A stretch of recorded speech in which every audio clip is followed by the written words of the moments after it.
उत्पत्ति एकादशी व्रत महात्म्य।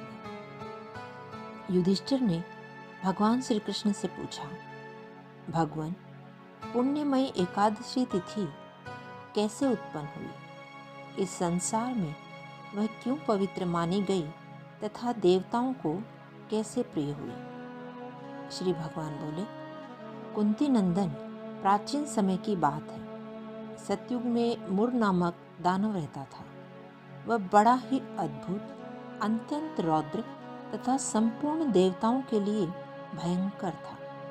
उस काल रूपधारी दुरात्मा महासुर ने इंद्र को भी जीत लिया था। संपूर्ण देवता उससे परास्त होकर स्वर्ग से निकाले जा चुके थे और शंकित तथा भयभीत होकर पृथ्वी पर विचरा करते थे। एक दिन सब देवता महादेव जी के पास गए। वहां इंद्र ने भगवान शिव के आगे सारा हाल कह सुनाया। इंद्र बोले, महेश्वर, ये देवता स्वर्ग लोक से निकाले जाने के बाद पृथ्वी पर विचर रहे हैं। मनुष्यों के बीच रहना इन्हें शोभा नहीं देता।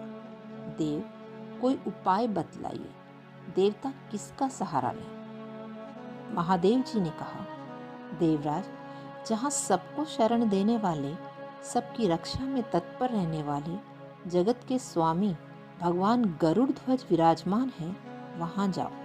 वे तुम लोगों की रक्षा करेंगे। भगवान श्री कृष्ण कहते हैं, युधिष्ठिर, महादेव जी की ये बात सुनकर परम बुद्धिमान देवराज इंद्र संपूर्ण देवताओं के साथ क्षीर सागर को गए।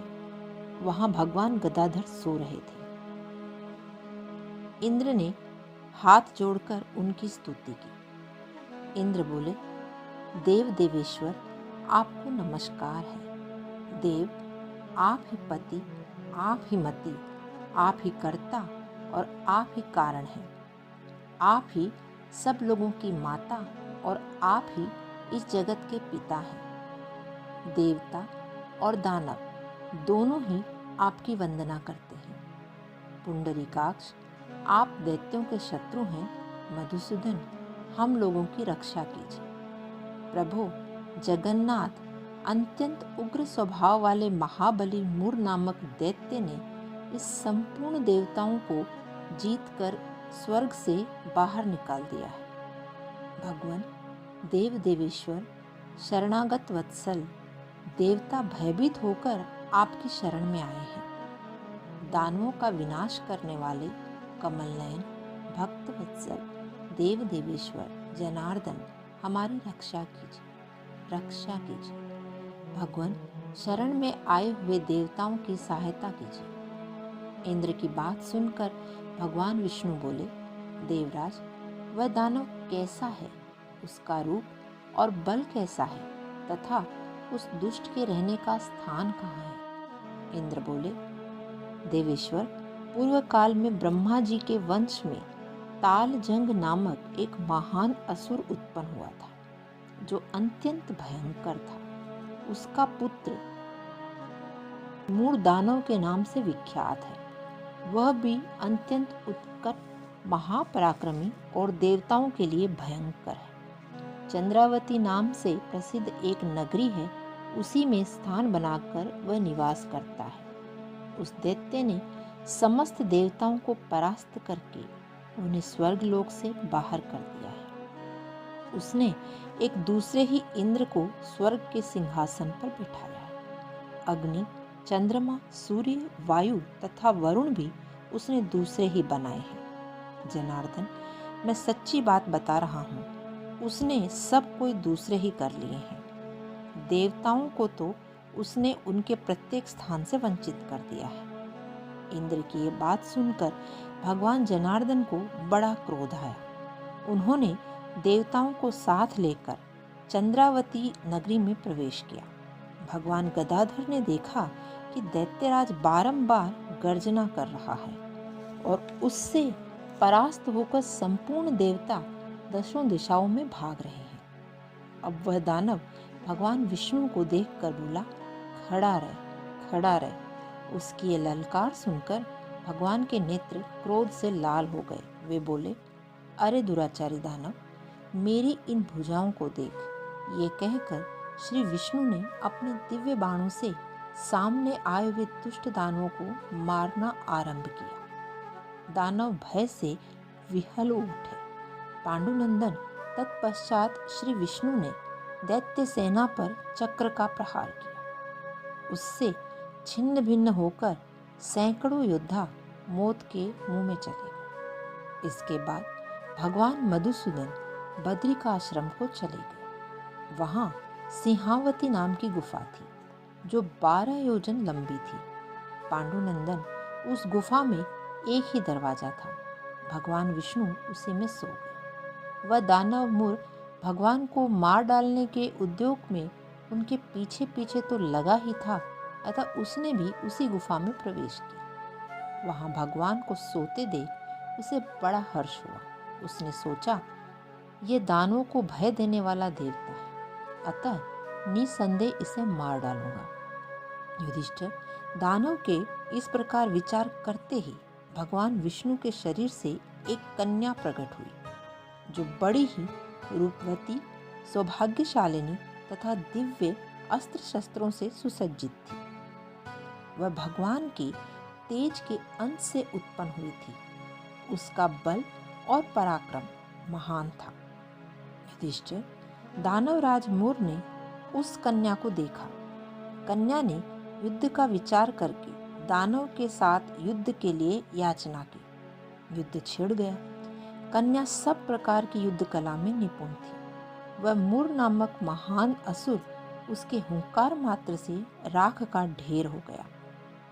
दानव के मारे जाने पर भगवान जाग उठे। उन्होंने दानव को धरती पर इस प्रकार निष्प्राण पड़ा देखकर कन्या से पूछा, मेरा ये शत्रु अत्यंत उग्र और भयंकर था, किसने इसका वध किया है? कन्या बोली, स्वामिन, आपके ही प्रसाद से मैंने इस महादैत्य का वध किया है। श्री भगवान ने कहा, कल्याणी, तुम्हारे इस कर्म से तीनों लोकों के मुनि और देवता आनंदित हुए हैं, अतः तुम्हारे मन में जैसी इच्छा हो उसके अनुसार मुझसे कोई वर मांग लो। देव दुर्लभ होने पर भी वह वर मैं तुम्हें दूंगा, इसमें तनिक भी संदेह नहीं।